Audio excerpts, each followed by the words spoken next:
En este video, que es la segunda entrega del tema de metapoblaciones, revisaremos los atributos de las metapoblaciones simples. Un ejemplo de metapoblaciones con las especies de selección R o pioneras en la región de los Tuxtlas en Veracruz, y dos atributos de la estructura de una metapoblación: la distancia entre los parches y los factores que modifican los patrones de movimiento entre parches. Como repaso de la primera entrega, recordemos que las metapoblaciones son un conjunto de poblaciones que viven en un grupo de parches de hábitat, interconectados por el movimiento de los individuos. En términos de la distribución del tamaño de sus parches, las metapoblaciones se clasifican en la llamada continente-isla y la llamada source-sink. Los atributos de las metapoblaciones simples son: hay un balance entre la tasa de extinción y las de recolonización de sus parches. Dado que el movimiento de individuos es muy alto entre parches, no hay eventos de extinción de poblaciones locales. Por el contrario, si el movimiento de individuos entre los parches es muy bajo o inexistente, entonces deja de ser una metapoblación. En la entrega pasada revisamos algunos ejemplos de metapoblaciones.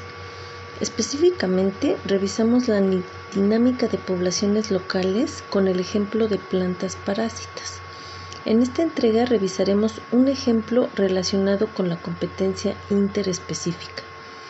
Este ejemplo se refiere a las especies llamadas pioneras o de selección R del bosque tropical. Aquí vemos a Cecropia obtusifolia y a Euchroma pyramidale, ambas de los Tuxtlas Veracruz.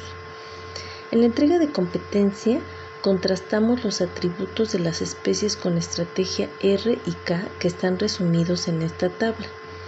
Los atributos que mencionaremos en este ejemplo son las condiciones ambientales a las que están asociadas las pioneras, aquí como clima, el desarrollo de estas especies, que es rápido, y su estrategia, que es la productividad. El primer atributo es clima impredecible. Las especies pioneras o de estrategia R necesitan mucha luz para establecerse. El sotobosque es muy oscuro, pues llega apenas un 10% de la luz disponible. Las semillas de estas especies solo germinan y se establecen cuando se abre el dosel del bosque. Esa abertura, llamada claro, es su parche de hábitat. La formación de los claros en el bosque continuo es un evento impredecible. La abertura del claro sucede por la caída de árboles del dosel. En cada claro hay una población local de especies con estrategia R. Para mostrar el atributo de desarrollo rápido, en esta gráfica pueden ver el crecimiento en altura durante 42 meses de especies pioneras y no pioneras en plantaciones de restauración ecológica establecida en los Tuxtlas Veracruz. En esta gráfica, las especies marcadas en negritas son especies pioneras. Como pueden ver, Cecropia es la especie que crece más rápido, alcanzando casi 6 metros en tan solo 3 años y medio, es decir, más de 1,5 metros por año. En segundo lugar, Euchroma, que alcanzó 4,5 metros en 42 meses, que corresponde a poco más de 1 metro al año. Por último, las especies pioneras o de selección R tienen como estrategia la productividad.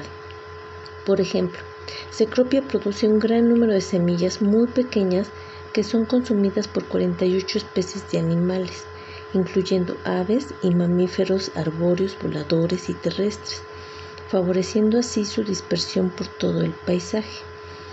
Las especies pioneras también han sido llamadas cicatrizadoras, ya que cierran el dosel cuando cae un árbol o debido a eventos de deforestación. También son especies muy usadas en proyectos de restauración. En las plantaciones de restauración proveen rápidamente de un dosel, lo que permite controlar especies invasoras exóticas, como ciertos helechos. Además, estas especies comienzan a producir frutos después de un par de años de crecimiento, lo que también provee de alimento a los animales. A A continuación completaremos el tema de la estructura de las metapoblaciones. En la primera entrega vimos la distribución del tamaño de los parches.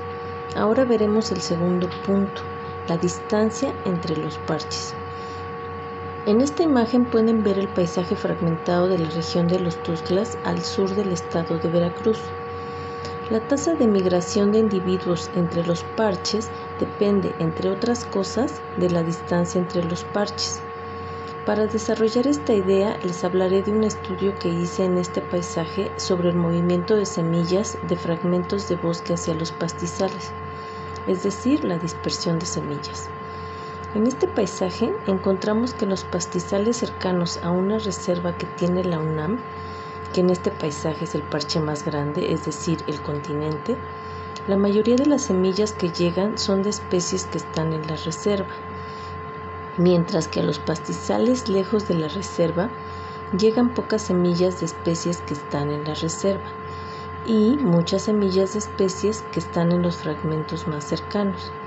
Esto es relevante para la recuperación del bosque en estos sitios, ya que en condiciones de regeneración natural solo se podrán establecer una submuestra de especies del bosque maduro, por lo que se sugiere realizar acciones de enriquecimiento, es decir, que se planten especies que no pueden llegar por sí solas. Ahora revisaremos los factores que modifican los patrones de movimiento entre los parches. El primer factor es la densidad de la población local. La densidad de la población dependerá de la fluctuación que tenga la población.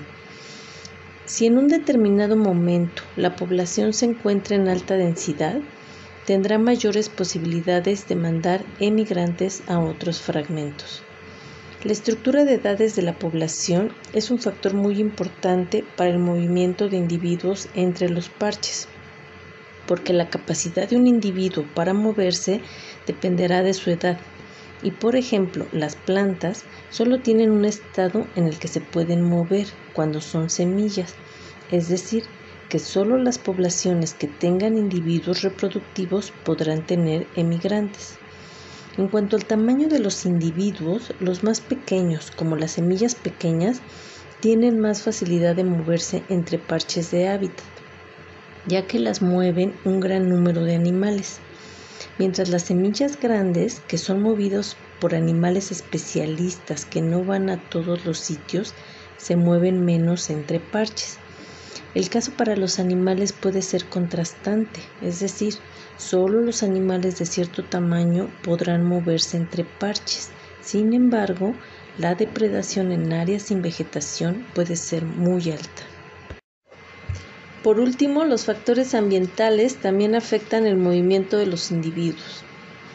En un paisaje agropecuario como el de los Tuxtlas, los pastizales tienen condiciones ambientales muy agresivas, ya que la temperatura es muy alta y la humedad muy baja.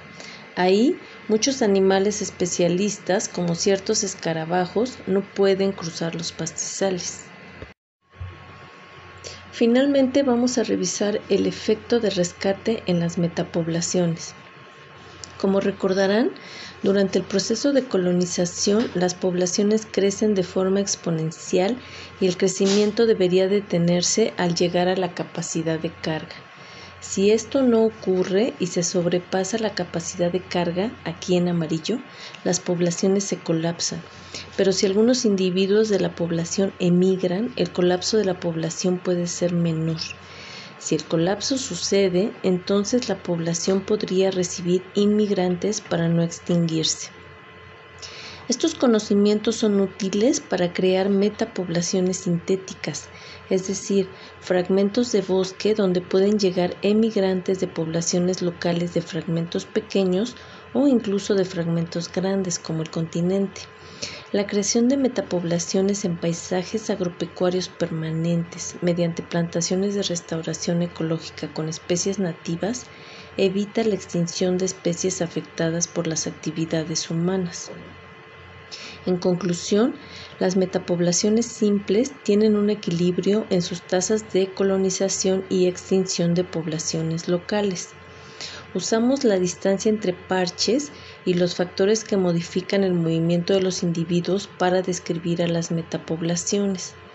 Finalmente, el efecto de rescate evita la extinción de las poblaciones locales. Nuestra referencia principal es el libro de Begon y colaboradores del 2006.